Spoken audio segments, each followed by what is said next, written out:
situation with the voices in your head. They said that love has shut the door on you, and you'd be better off instead. Girl, don't you listen? Your time is gonna come. You talk about lonely, you talk about scared. I think you're thinking that nobody cares. Well, you know it ain't over, but where to begin? You gotta play if you wanna win. Yeah.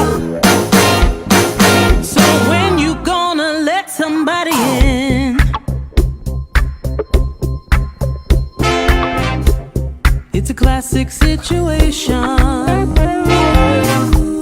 where you don't know how to feel, so you go it alone. You turn off the phone when the struggle gets too real. Yeah. Girl, you better listen. It's time to make a change.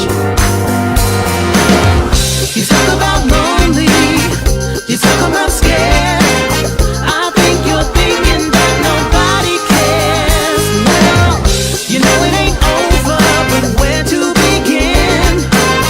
You gotta play if you wanna win. So when you gonna let somebody in? Yeah, let 'em in. You talk about lonely, you talk about scared. I think you're thinking that nobody cares. Well, you know it ain't over, but where to begin? You gotta play if you wanna win. So when you gonna let somebody in? Let 'em in.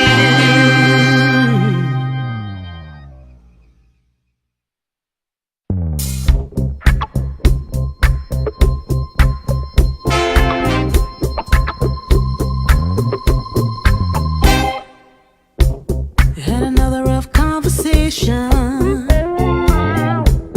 with the voices in your head. They said that love has shut the door on you, and you'd be better off instead. Girl, don't you listen? Your time is gonna come. You talk about lonely, you talk about scared. I think you're thinking that nobody cares. Well, you know it ain't over, but where to begin? You gotta play if you wanna win. Yeah. So when you gonna let somebody in? It's a classic situation where you don't know how to feel, so you go it alone. You turn off the phone when the struggle gets too real. Yeah. Girl, you better listen. It's time to make a change. You talk about lonely, you talk about scared. I think you're thinking that nobody cares. Well,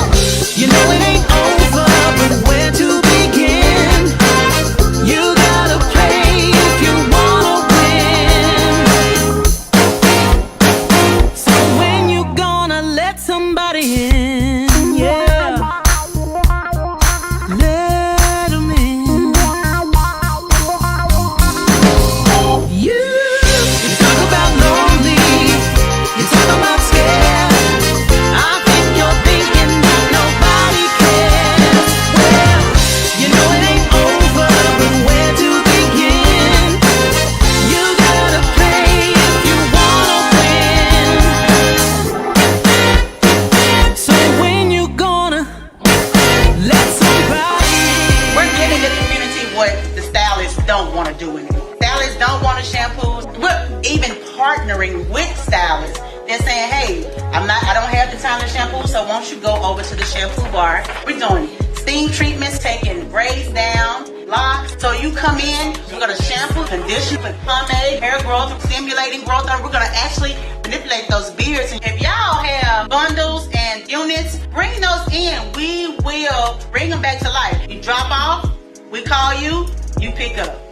Just like a dry cleaner.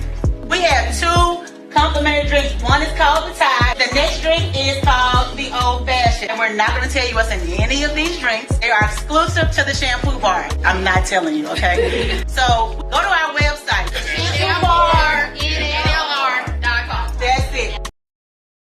All right, good evening, good evening, good evening, good evening, good evening. Happy Wednesday evening to you, broadcasting from the B-Level Entertainment Studios. I'm your host, B-Level, and tonight, we have On the Level with B-Level, which we do this every Wednesday, where we have extraordinary conversation with some extraordinary people. And I certainly have an extraordinary person that we're going to talk to tonight. This person has been on the platform before. Here's our brand new prosecutor-elect. Before I bring him on, I need to pay some bills and tell you that we are gearing up for Hair Invasion 2026. Now's the time. If you are a vendor, if you are a participant, if you want to be involved in this great hair show, and by the way, they have this really dope guy that's hosting it. He goes by the name of B-Level. He's hosting it. I will be on the stage, and I promise you, if you are not entertained by the hair, the hairstyles, the haircuts, the barbers, the battles, you certainly will be entertained by me, okay? And we have just signed our DJ for the year. DJ Deja Blue will be on the ones and twos. Hair Invasion 2026, Sunday, June 7th. Listen, if you want to be involved, holla at my girl Tam, 501-247-9817. Again, holla at Tamala McElroy, 501-247-9817, or make sure you holla at Rod, 501-247-6729. Now, I tell you that we do this thing every Wednesday called On the Level with B-Level, where we have our extraordinary conversation. And tonight, we have our prosecutor-elect, Bobby Forrest Jr., that we're going to talk to tonight. And then next Wednesday, we have Mr. Tracy Johnson himself, the owner and operator of Club Twa and Taboo. And then the last Wednesday of the month, we're going to talk to Rashawn Wilburn, who owns Top Choice Auto. These are the people who are doing great things in our community and doing awesome things. So tonight, let me go without further ado and bring my guest up for tonight. What you say there, Mr. Bobby Forrest Jr.? How you doing, bro? My God, I'm doing all right. How about you? Man, I know. I just need to ask you before we get into our conversation, before I introduce you, before I do my opening statement, how has your last 8 days been? It is absolutely crazy. Just still trying to respond to all the thank yous, meetings after meetings. It's been crazy. I haven't even sat in it yet. So it still feels unreal at this moment, but blessed to be here for sure. Well, good. Thank you as always. Every time I reach out, bro, you always come on the platform, and we really, really appreciate that.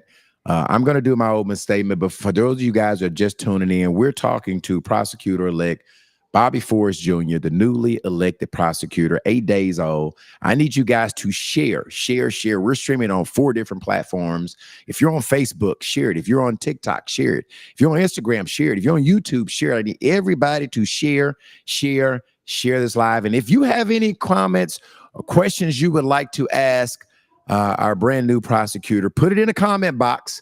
And at the end, if we have time, I will make sure we ask the question. And let me do this opening statement, and then we will get into it with a conversation. Okay. All right. A couple of Tuesdays ago, the voters of Pulaski County and Perry County made a decision that will shape the direction of justice in our community for years to come. After a hard-fought race, the people elected a new prosecuting attorney, choosing Bobby Forrest Jr. to lead one of the most powerful offices in our local justice system. This race wasn't just about politics. It was about a vision, trust, and what fairness in our justice system should look like moving forward. And for many in our community, it also represents a historic moment as Bobby Forrest Jr. becomes the first Black elected prosecutor to hold this position. But tonight's conversation isn't about winning the election.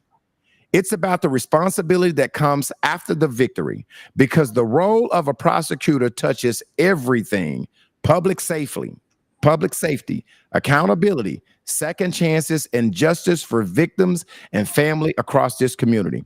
So tonight, we're sitting down with prosecutor-elect Bobby Forrest Jr. to talk about the journey that got him here, the weight of the moment, and more importantly, what the people of Pulaski County and Perry County can expect as he prepares to step in his new role. This is a conversation about leadership, about justice, and about what the future of this office might look like under his watch. Let's get into it. I want to welcome back, because he's been here before, on the level with B-Level, our Arkansas 6th Judicial President-elect, Bobby Forrest Jr. How you doing, man? Man, I'm good. I'm happy to be here. I'm ready to get to it. I told you that it wasn't going to be just one time coming on the show, that I would make sure, we can't get elected and then disappear. We got to stay in the community. So glad to be here. So the people that know, you were on the platform. You said, what date were you last on here? I know it was in September, because I got the questions around September. So I was about September 6 months the ago. 6th. Okay. So 6 months and some days you were on asking for the vote. Initially, I think we kind of got out a little bit ahead of a lot of your campaign. This was one of your first stops. I want to start, Bobby, by playing some footage from your watch party. There were so many people that showed up on 7-8 days ago down at Gigi's, where you decided to have your watch party. I want to play a clip from there, and I want to go back to that moment first before we talk about what's going forward. Okay, I want to play a clip. We're gonna come back. It's only 60 seconds, a minute long, but it kind of sums up the support that you had that night and how everybody was so happy and enjoy when and at this time, at this time, I think you had come in. We hadn't announced it, but we kind of knew that you had already won the race. So I want to. It took a long time. It took a minute for them to call the race. Yes. Yeah. But yeah, they hadn't called the race, but I want to set the stage and show people who did not attend your watch party the atmosphere. Here we go.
Now, you ended that walk-in by grabbing the sun.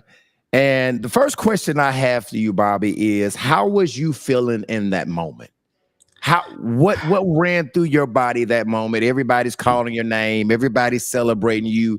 You had fought a long campaign, a great fight, a fair fight, a non-dirty fight. What was going through you through that moment? Man, honestly, I was, as I am still right now, just shocked. I mean, we worked very hard to get here, but you can do everything you can, and that doesn't mean that you're going to win. And so just to see God deliver on his promises, and it really just came together. So many people said, okay, this is impossible. This can't happen, but run. This is a good stepping stone to get your name out there. And I was like, yeah, I'm not running this, get my name out there. I'm running to win. And so to see it come together, to see all the support, it's unreal. And I don't even like that type of spotlight. I don't. I'm learning how to do this. I'm learning how to even want to be on a podcast and talk about myself. I'm a background type of person. I want to do the work. I'm here to do the work. And so it's amazing feeling. So how long did you actually campaign from start to finish? When did you start your campaign? I know when you ended, but when did you first start campaigning? So, you know, I want to, that's a loaded question, because you know how they say, if you know you want to be the president or something, they know years before. Right. When I was in law school, I was saying I was coming back home. I went to law school at Texas Southern in Houston. I'm coming back home to be the prosecutor.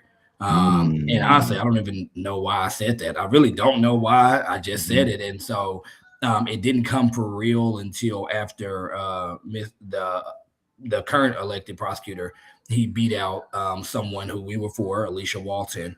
And then at that point in time, like I'm next in 4 years. I'm running. I'm going to do it. And so you start campaigning technically right then. You start getting to know, get your name out there.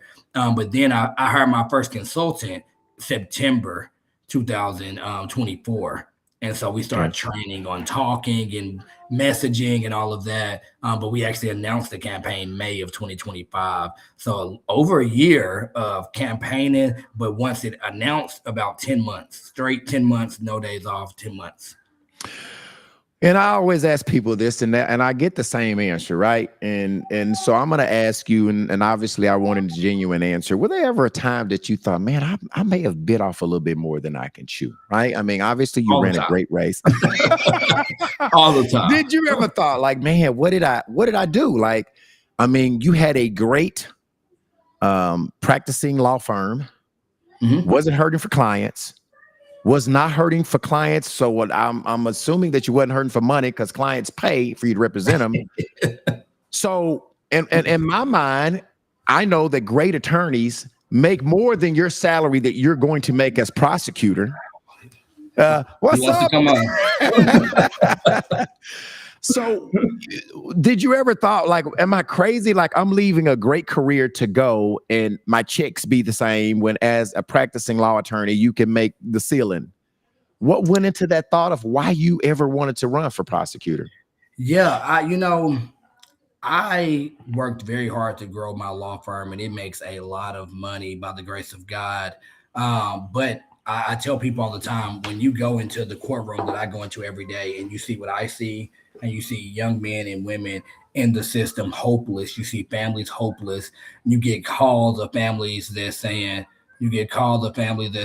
I can't afford you. And so we take a lot of pro bono cases. You do all of that, you start to realize that maybe my calling is a little bit bigger than just hoarding this to myself. And so that's what first initially made me run. I want to also, as we talked about before, my sister was murdered in 2023. And that gave me some drive to run, because it really put me in a place of like, we really have to change the course of how we do criminal justice. And so all of that together gave me the energy to run. Now, while running, so many times I'm like, why am I doing this? Because everybody tell you, hey, yeah, it's okay. All right, bye-bye. Go back to the couch. Everybody tell you that, you get all these different opinions, and people are telling you certain things, or like, you need to change this. And you're like, look, I'm trying to help y'all. If y'all don't want me, then just send me back home then. Right. So let me go back to what I'm doing and send me back home. But that's just the ups and downs of it. Obviously, you're going to have the enemy in your ear telling you what you can't do and things like that. So you definitely have days where you're like, what am I? When I got elected, I'm like, okay, I just won. Now what? What's next to do? Is so much to do, so much responsibility. And so, yeah, we got a lot of work to do. Well, we're going to get into that. I got so many people. I need everybody that's on here. Tamala McElroy's on here. Deja Blue, you heard him, one of the best DJs on here. Lee, I need everybody to share it. Yeah, he's on here. Shannon Streets, thank you for sharing. Candy Webb, I need everybody that's on here to share. Chris McGee, I see you. What up, homie? I need you to share it. Kenneth Givens, You guys are all in our comments. Please, please share this live. Okay, now I want to go back, and in 2002, Bobby, 56,000 people voted for the prosecutor's race, with Will Jones and Alicia Walton in it. Okay, for this race, 62,000 people voted. So 7,000 more people voted in 2026 than 2002, 4 years ago when he took office. What do you think that increase? Why do you think there was an increase in voting? Why do you think that number moved 7,200 more people than the last people that voted in the last election? I mean, I think it's consistent with the trends that we're seeing across the nation right now. More people are becoming politically engaged. More people are believing in the power of the vote. You see several states, every state election has rose, and quite frankly that has something to do with what's going on in the president's office. And so I think more people are politically engaged here locally. I think there were some very important races on the ballot, with my race being on there, county judge, county sheriff. And so we were beating the streets. I was going in places that every club, every restaurant, going to get votes, get people out, letting them know your vote really does matter. And that's the biggest blessing of this race. And I truly believe that here locally, people like, okay, somebody who we said we want to win has won, and we've seen it happen. That come directly from voting. And so I think we're just getting more and more politically engaged, but we have a long way to go. We're still underneath 30% in voting. And so that is crazy when you think about the people who have fought and lost their lives, for that, especially considering we just got done with Bloody Sunday, where people got slaughtered and beat and maced on a bridge for our voting rights. And so we got a long way to go still. Do you think it has a lot to do with they had a black guy on the race ballot, so you were able to pull a lot of African-American people who normally would not vote? We had a lot of black judges on the ballot, like you said, some important races with some culturally, our culture stepped up and went to the polls. Normally when you didn't have that colorism thing in there. So do you believe that more blacks got up and went to vote because you were in the race, some black judges in the race? How much credit do you give that? I think that has I would love to sit here and be like, because I'm on the ballot, people came out because of these things. Right. But quite honestly, we don't know those type of stats because we don't cool what the voter registration is, and people races is not on the voter registration. I will say, as a visual, I've never seen this amount of young people come to the polls. At the end of the day, your most votes are still coming from your 60 plus community. Okay. I'm talking about most, like 70% is coming from that community. But I have never seen so many young people at the polls when I was out there holding signs, 21-year-olds excited to vote with their parents and things like that. Again, I think it's a little bit of culture, but I also do think it has something to do with some of the people on the ballot and us reaching communities that's never been reached before. You knew early voting. Were you ahead after they calculated all of the early votes? Were you winning with just the early vote by themselves? Do you have a record of that? You were when you went to early voting. How far ahead were you for just early voting alone? Do you remember? So I don't know the exact number, but early voting comes out at 7:30 on Tuesday. And it didn't come out on time, so we got the number about 7:45. But we were around. It was a little bit above 17,000, and my opponent was at 14,000. So we were very excited about being up. We knew that if we went into early voting down, we would lose, and so we were very excited about already having that gap. Because if we go back to 2022, he was up about 2,000 in early voting, and it stayed pretty consistent. And exactly. That same thing here. We were up in early voting, and then it pretty much stayed consistent from there. What does the first black elected prosecutor means to you? What does that mean to you, Bobby? What does that mean to our state? What does that mean to our city? What does that mean to everybody? Yeah, it's so many different things. I'm not the first in the state. Carlton Jones was the first in the state. He's the judge in Texarkana. Okay. He was the first elected. And then you also had Judge Ollie Neal. He was the first appointed black as well out in Phillips County. So I'm just the first elected here in Pulaski and Perry County. But I mean, it it's a shoulder weight on my shoulders because Right. all eyes is on me now.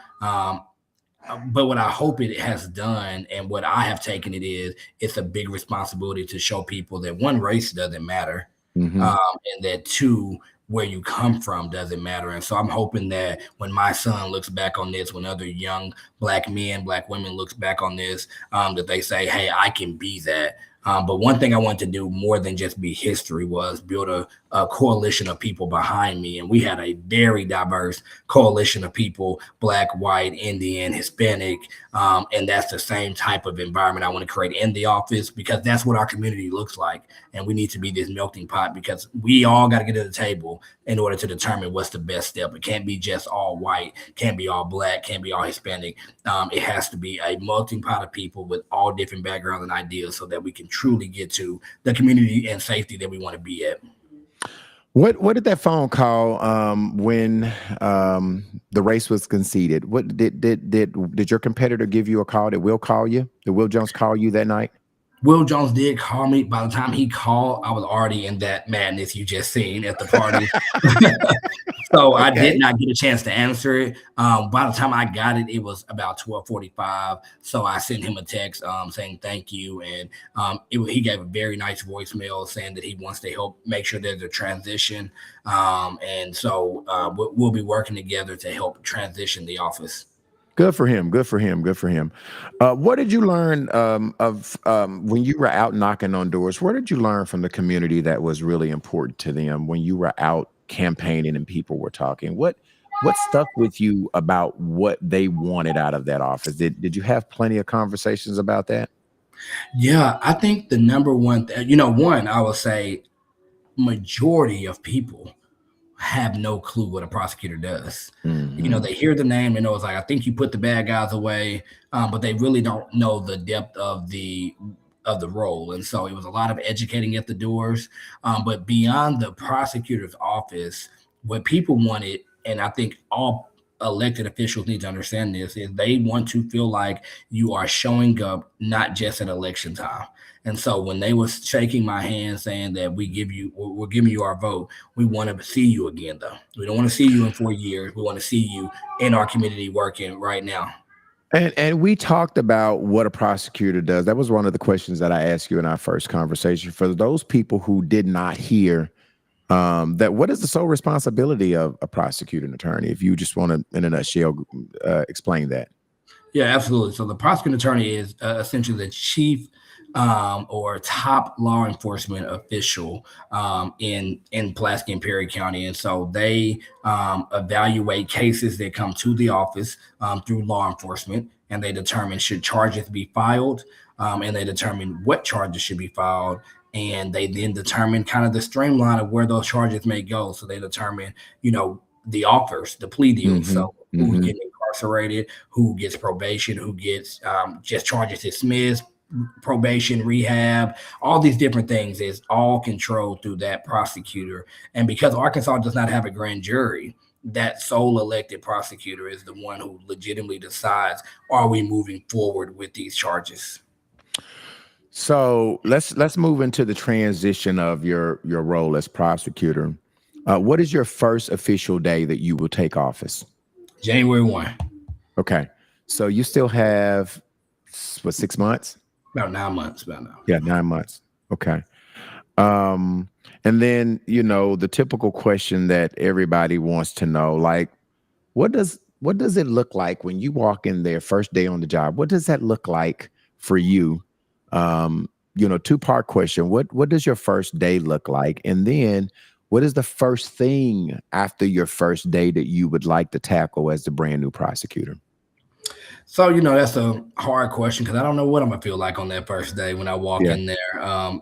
But I know right now we have to transition. And so hopefully with the transition team, we don't get in on the first day and just be shocked. We kind of know what's going on. So right now, what it requires is trying to decide who is going to be on your leadership team. Do you use some of the same people that's currently in the office? Do you bring in totally new staff? And so we're working through that. We're meeting with people. I know the first day, obviously, I would like it to be where we are in the office and we have breakfast and we're talking with the staff, it's going to be very important for me to get in and listen. I think a lot of people can get into jobs and you kind of think and you're sitting on the outside, but you got to get in and listen to the people that's been doing the job. And so my biggest thing throughout that first day and first 100 days is trying to listen, figure out where do we want to move forward as an office, what are y'all saying is good or bad, and then evaluating on that, putting it together so we can know, hey, what is the vision of the office for the next 4 years? Obviously, there's things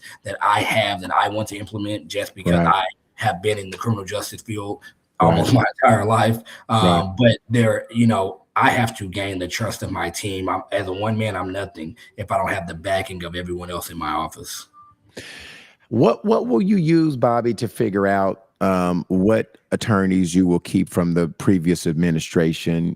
Which attorneys you want to bring in? Obviously, you mentioned listening would be part of your initial going through, listening of what's been working, what hasn't been working.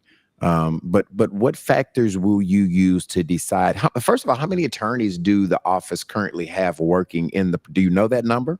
Yeah, 52. 52 positions, let me say. I think there's a few people. It's not fully staffed, but it's almost fully staffed. Okay.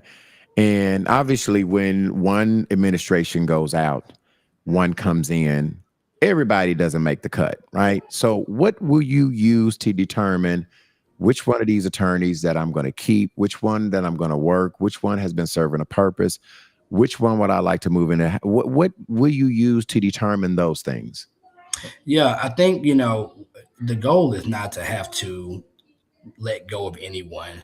It does become a part of the job, and it's been, it is difficult. I'm very much so a Christian man, so I don't want anybody without a job, and I know what it's like to be without a job. I've been broken, not without a job before, so that's not necessarily my goal, but at the end of the day, I have a job to do, and I have a mission to get done, and so I have to pick the best people that is going to push that mission forward. So I think it starts with conversations to figure out, is my vision in the same alignment with yours? And so my vision of criminal justice is quite different from what we've normally seen from a prosecutor's office. And so a lot of people may not believe in that, or may think it's soft on crime, or some may think it's tough on crime. And my thing is going to be what my platform was, which is smart on crime. And so I'm looking for people that want to work with me. If you want to work with me and open to ideas, then I want to work with you. What do you think is your biggest responsibility that comes with just being the lead guy, lead prosecutor, right? You have so many responsibilities. What do you think is at the top of the chart of what a prosecutor does? What do you think is the biggest responsibility of a prosecutor? Public safety. Yeah. Public safety. That is the goal of the prosecutor's office. It is making sure that our communities are safe. It's making sure that the community my son is living in is safe. The community that my family, my sisters are living in is safe, and everyone else's family is safe. And so everything that we do has to point back to safety. And if we're doing something that is internally not creating safe environments, then we're not doing our jobs. And so my most important goal is, even when I make a decision on anybody's life, it is determining how do I make a decision while also, number one, keeping our community safe. Well, during your campaign, you talked about fairness, accountability, building trust in the justice system. So I want to go into policies and what we can expect when you take office. There's a lot of criticisms, and, probably 80% of the people that watch this podcast is Black. So a lot of the questions that I'm going to ask, even though you have a responsibility to be the prosecutor for everybody, Blacks don't have any confidence that the prosecutor's office has been fair to them in the past. How do you attack that? How do you handle that? How do you change the trajectory of your office? How do you change people's opinion of the prosecutor's office? I think it's being transparent. It's kind of a two-part thing. The thing I said earlier, making sure that the office looks like what we've seen our community. So that's diversity, so that the people that's sitting at the table making decisions have life experiences of the people that they're prosecuting. But then it's also transparency. It's community collaboration. One of the things that I want to do and will do when getting in office is creating a community advisory board, that there is people in the community that is talking to our office, talking to me and senior leadership, letting us know the different things and challenges that we may have. We only get better when we include the community. And so I think it's about getting the community involved, educating, being in schools, educating young people at what we do. It is getting involved with the people, not only when a crime is committed, but before, so that we can actually prevent crimes as well. You know, you talked about when you was first on prevention, right? Getting to them before they commit the crime, like you talked about in schools and all of those things, building that bridge of how they see the office. Another bad, mark that I think the office has, just from me knowing, touching a lot of people, is that they feel like there is a lot of overcharging, right? Some person commit a crime, they get charged this. Another person, whether it be a younger person, an older person, a white person, does the same crime but get charged differently. How do we attack that? I'm excited to do that part of it. I think, again, it goes back to your leadership.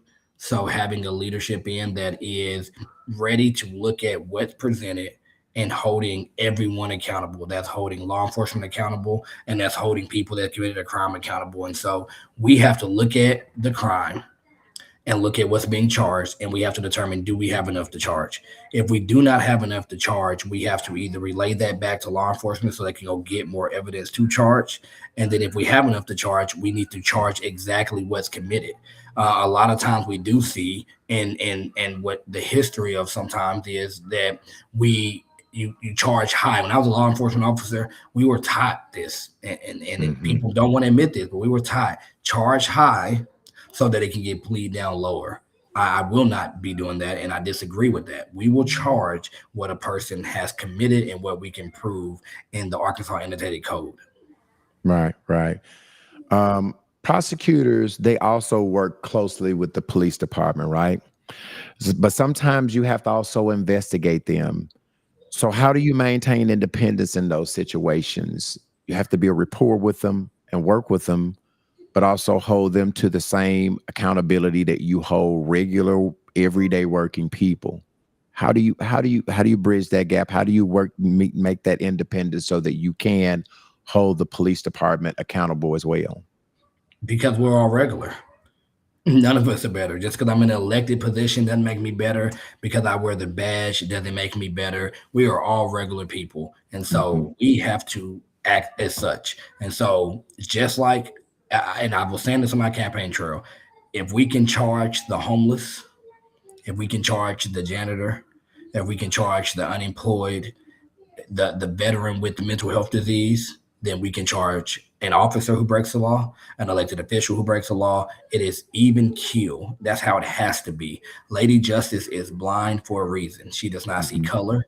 She doesn't see position. She doesn't see partisan lines. She sees the law, and that's the office that I will run. And so I will always make sure, and it is my absolute job. Again, I said in the beginning, you're the chief law enforcement officer. So yes, you're working with police daily to make sure that our community is safe, and the men and women who wear the badge is doing a very, very tough job. And we respect them for their job. We want to make sure that we're partnering so they can do their job better. But we will make sure that when they're doing their job, they're not violating anyone's rights. And again, that goes back to community collaboration. The most police don't want to violate someone's law of someone's right. Police want to do the right thing. Prosecutors, we have the ability to sit down. Prosecutors, we have the ability to, and threw my whole thought off, we have the ability to help train officers on, hey, here's how we do this better. And again, when we have that community collaboration, we can hear from the community and say, hey, we feel like this is that. I want to be able to build a relationship with police and say, hey, community feels this way. It may be some push and moaning and groaning because it may be something new. And again, I have to get in and make sure that law enforcement trusts me, and make sure that I build my rapport with them as well. But again, if we're all working together, I think everyone will understand that you got to do what's right, and I will do what's right even when it's tough. What do you think is the biggest room for improvement in the current prosecutor's office now? Like, what do you think is the biggest room for improvement? Obviously, your focus is going there, but what do you feel like our prosecutor's office right now don't do a good job of? I will say that I think room for improvement would just be experiences, life experiences. Not everybody got a chance to go to college and go to law school and never hold a job before law school, and just go straight to prosecuting people and judging people. And so I think as an office, totality, every office, not just this office, we can do better at sometime not being so harsh and sometimes looking at the real people lives. And just because someone broke a law doesn't mean they're still not a real person. And Right. So you can hold someone accountable but still be compassionate. And Yeah. so I always talk about you can convict and have compassion. And so if we can do a little bit better at being more compassionate and making sure that the decisions that we make have a true, real outcome. It cannot be so that we see a charge and we're like, 5 years probation, kick him down the road. We got to understand, well, what does that mean for that person? Is probation good for that person? Is making that person a felon good for us as a community? It is not good for us to make multiple felons, because then they're going to end up committing more crimes because jobs are not going to hire. You don't have a place to live. So we have to think about the things that we're doing and the long-term effect on it. We cannot just think about the now. And so I think we can all do better at that. I can do better at that. The office can do better at that. We can look at things and make sure that the measure that we're attempting to do is really getting that done at the end of the case. How do you, Bobby, you're stepping into a job where a lot of people are going to love you because you're going to help a lot of victims and families, right? But more so, more people are going to dislike you because you do have to put people in jail. Absolutely. How do you balance what I think is one of the hardest, probably most hated jobs that you could have, is incarcerating people, sending people to prison, sending people to jail? Right now, from what I know, everybody loves Bobby, right? I mean, everybody loves Bobby, but now you're stepping I doubt into that, you're stepping into a role where you're going to have way more enemies with people that you have really never met, but you're just doing your job. How is that going to sit with you? People got to be real. You got to be real. You can't look at me that he's a black man, so I'm gonna get away with this or that. It can't be done. It's just not how it works. You got to be accountable for what you do. And so sit down. And so what that means, and I am absolutely wanting to be a person that is reasonable, that's looking at everything totality, that is looking at each case individually and determining what the best outcome is. I'm absolutely wanting to do things more than just incarcerate. But I want to be very clear. We have a problem with violent offenders. We have a problem with guns. We have a problem with harming young people, harming older people. I have no tolerance for that. I have no tolerance for harming our community. If you have a drug issue, you have a mental health issue, you're struggling as a veteran, you're struggling because bills are, we all know what it's like. And we see the price of eggs and milk. It's hard out here. I got compassion and help for that. I do not have compassion for using weapons against people. I do not have compassion for domestic violence. I've been watching videos on Facebook, and men is beating the heck out of women and women beating the heck out of men. I don't have compassion for that. That is not the community I want to live in. And quite frankly, I don't want to see it on the internet. So we all know what's right from wrong, and we know that there's some stuff that we can be better at. I don't want to send a young lady who lied on her food stamps application to prison because she was trying to feed her family. That I understand that. I do not want you to lie on your food stamps application, but I understand that, and I want to be able to help that. but I cannot help you if you go in somebody's home and you decide to rob and shoot 3 people, and then I can't help that. And it is going to be my job to put you in Arkansas Department of Corrections as long as possible. So I see your comments. You guys, I am going to ask some of these questions. I'm trying to get through my questions. I see them. Keep putting your questions in the comment box. I promise you I will go through them. I'll leave time for that. Please, for the people that are just tuning in, we're talking to Prosecutor-elect Bobby Forrest Jr. We're talking about policy. We're talking about what his first day looked like, what his job looked like. Please continue to share the live. Okay, I got a couple more questions, and because these people are the comment box is going crazy. What does when you have to send someone to jail, what does the reentry program look for someone who has been incarcerated, who has been incarcerated by somebody in your office? What programs are you going to have to make sure they don't get back and they can't get a job, and which was going to make them recommit crimes? What are you plan on doing for people with reentry to get them back into society to be great citizens and not recommit crimes? So I need to kind of explain both. The prosecutor doesn't play a per se role in reentry. Okay. When you are incarcerated, you are now a part of the Arkansas Department of Corrections, and they have different resources and things that they are supposed to be doing to help make sure that when people are coming back in, they're entering in and not reoffending. With that being said, we know that that's not always done so great. And so I do want to use my platform and use my position to have meetings with the Department of Correction, to have meetings with our legislation so that we can talk about better ways at reentry. We know that if they go in, a lot of people are coming back out. And so I think it's important to talk about, but that is a little bit, when you say programs, is outside the role of the prosecutor. The scope of your work.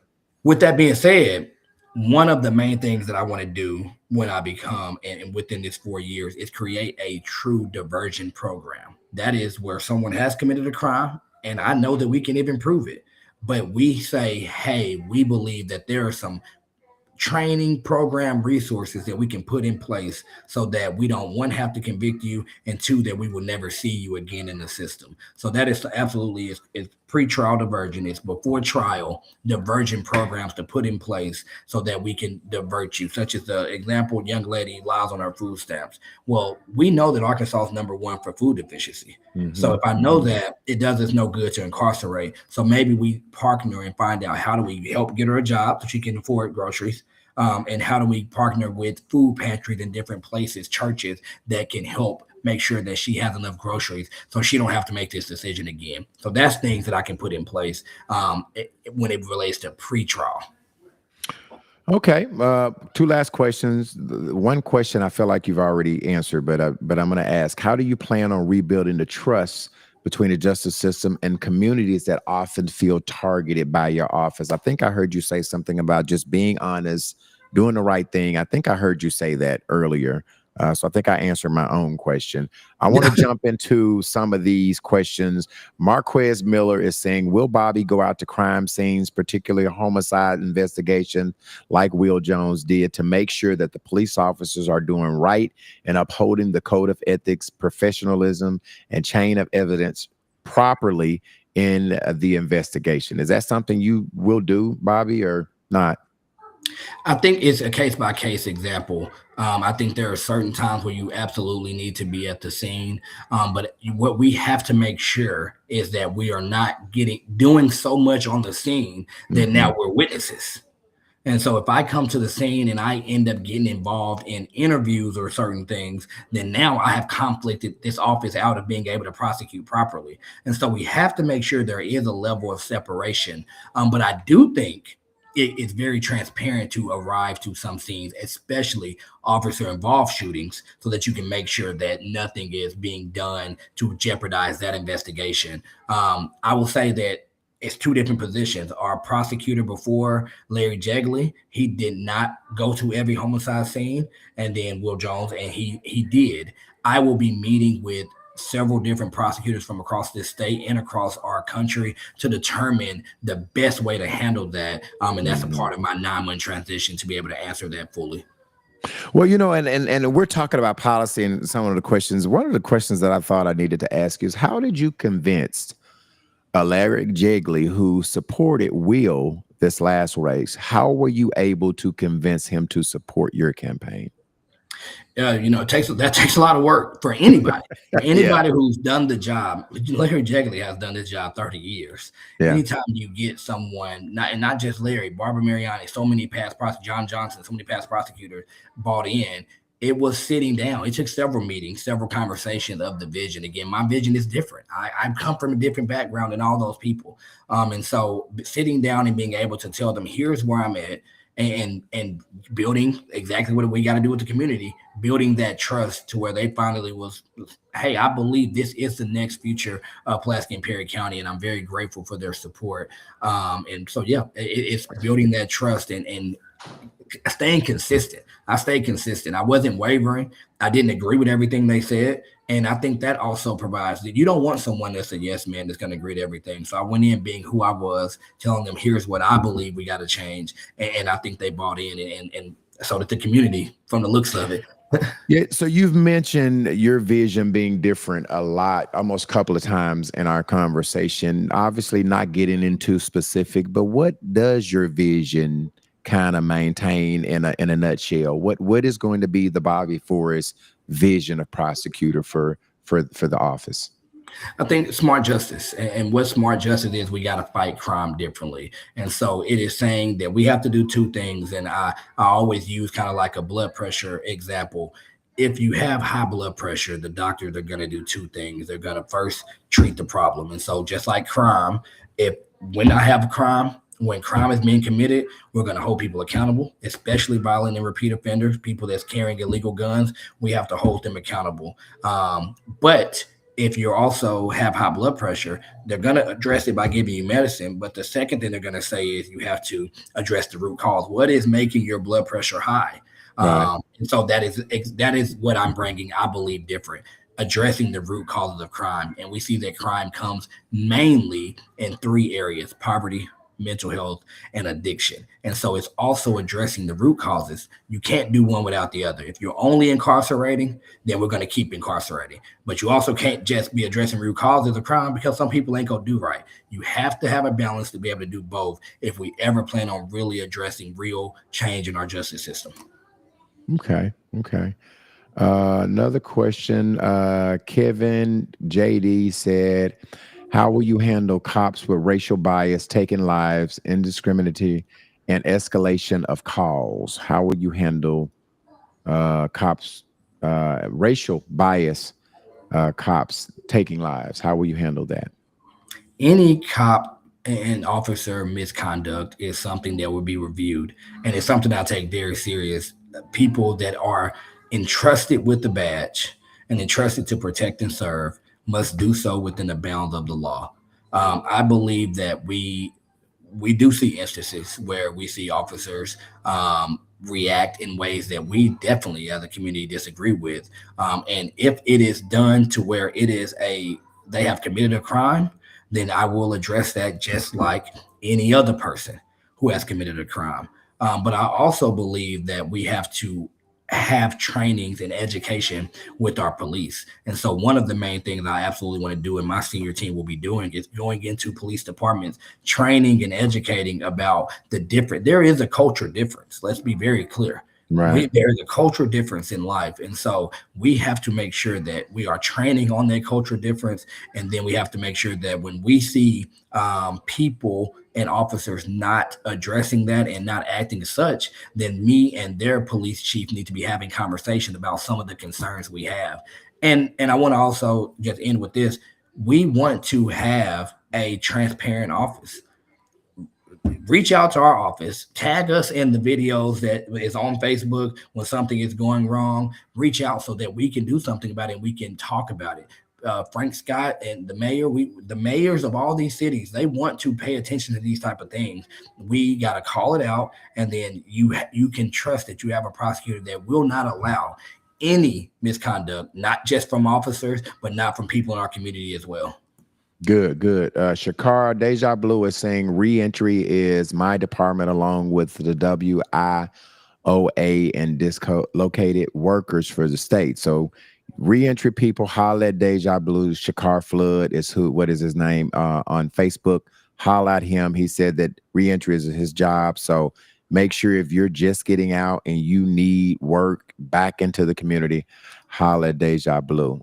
Vicky Hatter is saying, how will your complaint intake process be different than the current process? Here's what I hear about the current process of the what I believe she's talking about is reporting. So if you have a charge where someone did not get arrested immediately, you have to file a complaint with the prosecutor's office, and the prosecutors examine do they believe the charges arise. The complaint I hear is that it's law clerks and people that's in law school that's doing it, and so it's not being overseen enough. I need to get in there to determine, is that the truth? I know that there's supervisors and there's attorneys assigned to that division. We have to take those cases just as serious as the person who's arrested. People who are paying taxpayer dollars for us to protect and serve them and for us to keep them safe deserve a right to be heard. And again, we will have something different than we haven't seen. I will be holding quarterly town halls. I'll be going to neighborhood association meetings. I will be out in the community. People of this team will be out in the community so that we can hear and know about the complaints so that we can address them and fix them. And so in that first quarter, I will be holding a meeting so that I can hear from the community on what do you think our issues are. But that also will help because we are having that community advisory board. They will be in the community. It's going to be community stakeholders that's going to say, hey, this is going on in our community. Hey, we got cars speeding down the road here and police ain't doing anything about it. Or, hey, we got fights and this is happening. We will be very open to the public because this is a public office. People put me here. The people can fire me. And so I will make sure that the people hear me so they won't, and I'll be listening to them so I won't get fired in 4 years. How important is it to have, African-American in leadership positions there? That was a big concern that you have people feeling like I don't have representation at the top as it relates to when you're figuring out who gets what crime and who's charged and what you offer as plea deals. How important in your administrative to have people at every walks of life in leadership, not only just for Black, but you wanted to make sure you're super serving everybody, white, Latino, everybody. So, but specifically, how is important? Because to my understanding, the current administrators don't have much African-American in leadership. How important is that going to be to your administration? I mean, it's absolutely important. And obviously now it starts at the top of being the top, the first person in the senior administration and be African-American. But diversity is something that every company, every business, every school, every jury, everything should be diverse. We are a diverse country, we're a diverse state, and we're a diverse county.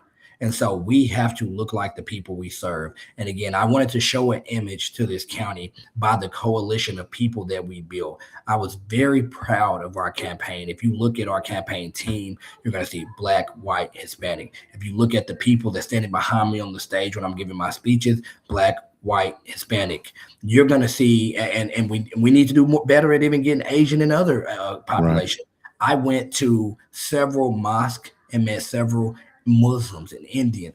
Everybody is a community. I'm a Christian and I've still been there. I've just left there last week again. After I went there Thursday after being elected. We got to be in the community. We have to know everybody. We're one melting pot. We have to live together, work together. And that is, I believe that's the most important thing in anything in our country right now is working together. We currently have a country that is trying to divide again. And we have to make sure that at least here locally, we're not going to be divided. Scott Hamilton is saying we are a diverse community. We need to act like it. Vote. You've shouted out your team a couple of times throughout our conversation. I want to give you an opportunity to shout out your leadership team that helped get you elected. Now is the time. Shout them out, Bobby. I know there were a lot of people that help you. It was not just you by yourself. Shout out your leadership team that helped you get elected. Whew, that's too many to count because you got what's called paid leadership. Then you have people that been pushing for me in the background, and then you have people that you were just knocking on their door, and they said God told them to to to help, and so many different Mm. people. Kendrell Collins was my campaign manager. He's been my friend since college. It was his first campaign. And he stepped up in a way that I've never seen before and never seen him. He is an excellent speaker now, just like I speak a little better now after this campaign. Emma Dixon was one of the first consultants that we hired. And so she brought some knowledge. Her husband, Cameron Dixon, is this fashionista who helped me stop wearing all the stuff that I was wearing in the Gucci and Louis belts and said that may not be what you want to wear no more.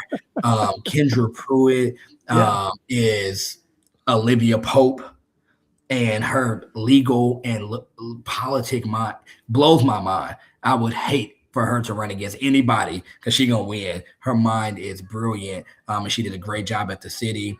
Annalise Armstrong was our finance chair.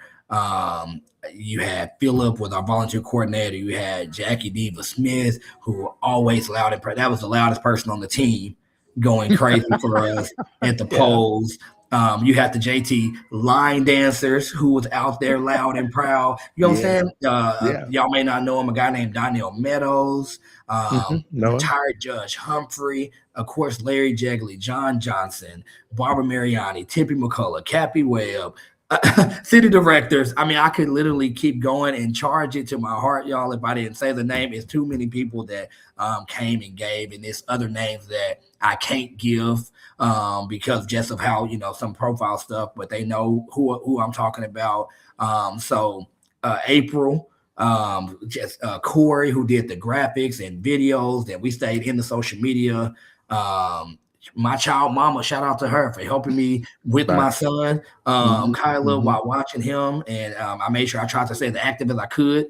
But sometimes I couldn't be present. Her family was very successful.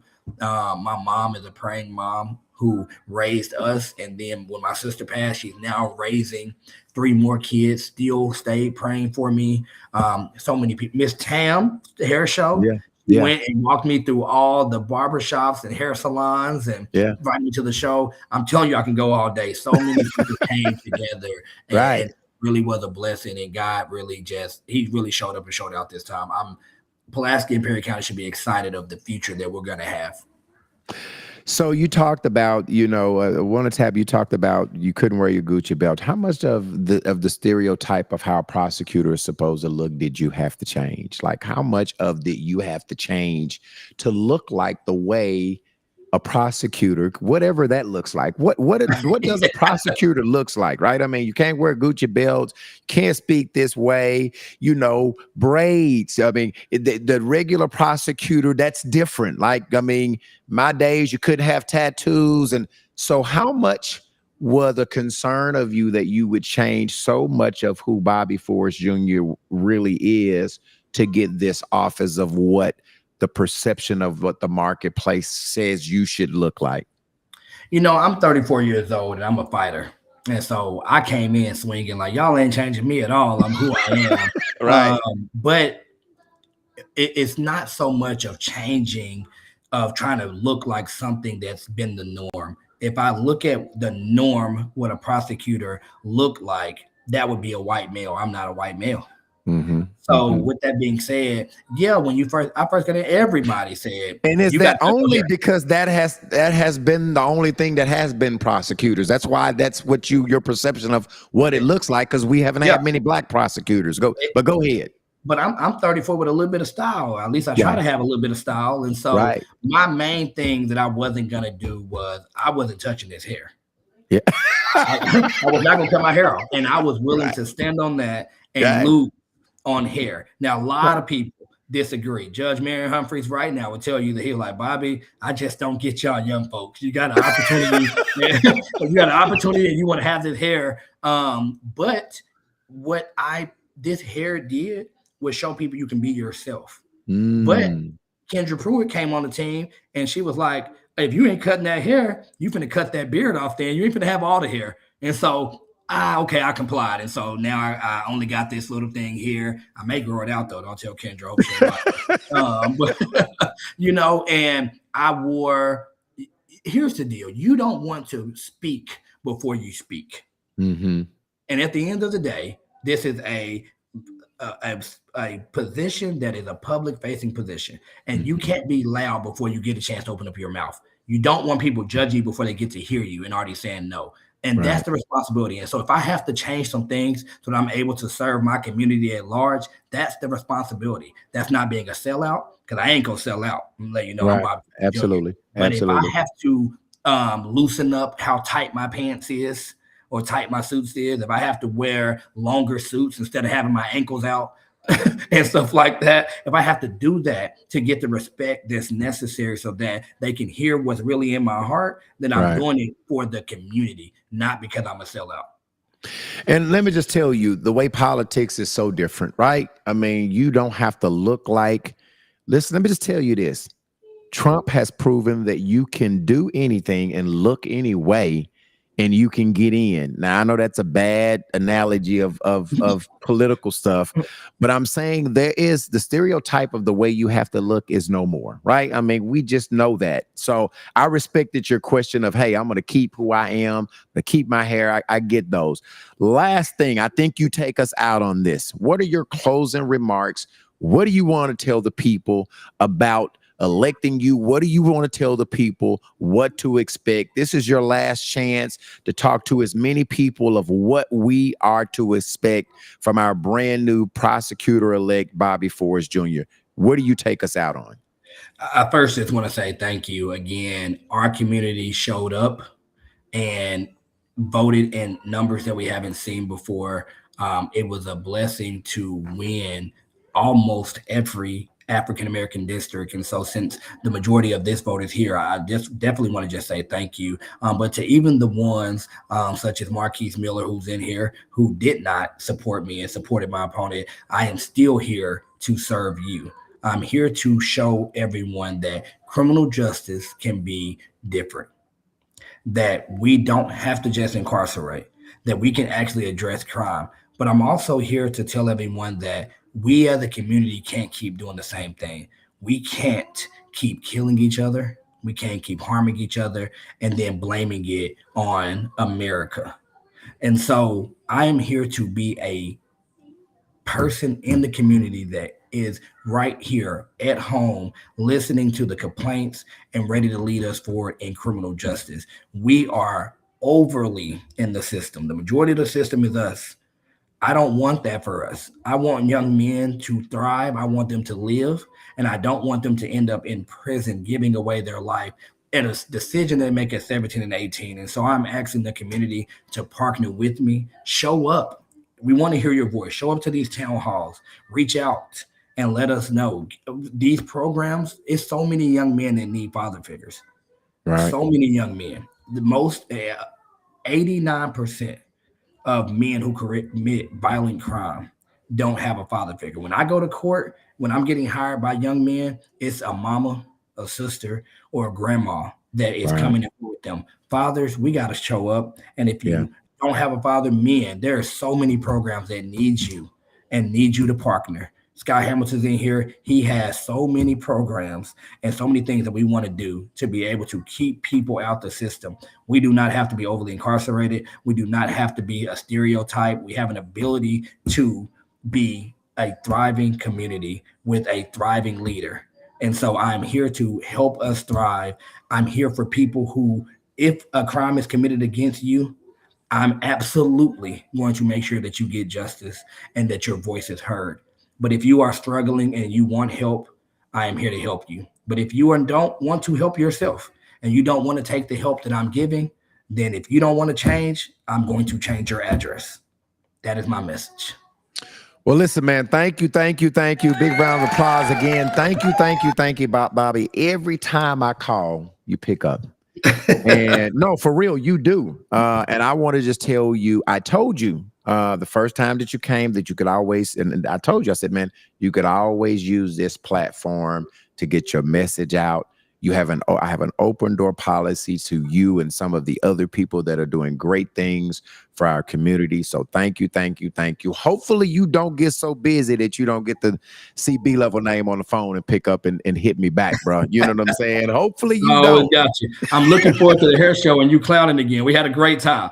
Come on, man. Hey, listen, it's coming. I know you're not running an election. You might be busy, but come out. I guarantee you, Tam, gonna put you right in the front like she did last time, bro. I'll be there. I appreciate you for hanging out, Bobby. Much love, bro. Absolutely, bro. Appreciate it. Everyone have a great night. Okay. All right. Don't forget. Next Wednesday, On the Level with B-Level happens every Wednesday at 7:30. We got Tracy Johnson, the owner of Club Trois Taboo. Next Wednesday, Club Trois, Tracy Johnson is on the mat. And then the following Wednesday afterwards, 7:30, Rashawn Wilburn. Listen, if you want to be a guest, if you think that you are an extraordinary person and you are doing extraordinary things, I want to talk to you, okay? Send an email to utbpodcastlr@gmail.com. And before I get out of here, I have to shout out my dope team that we have on Sundays. We are one of the best podcasts in the world. I promise you, I believe that. Shout out to my co-hosts, Little Rock Princess, Tristan Hobbs, Anthony P. Candy Webb, Jayla with the T. Listen, we're a little bit rough around the edges on Sunday. So if you like the real, all right, if you like the real, ain't nothing fake on Sunday nights at 7 o'clock. But if you like the real, all right, tune in each and every Sunday, 7 o'clock, right here. We have a great crew that's bringing you all the celebrity gossip, the celebrity entertainment, and we're talking about relationships. We're talking about Ask UTB questions. We're talking about everything. I truly believe that we are the best podcast each and every Sunday night, 7 o'clock. Please tune in on the same bat time, same bat channel. I will see you Sunday, 7 o'clock. Good night, y'all.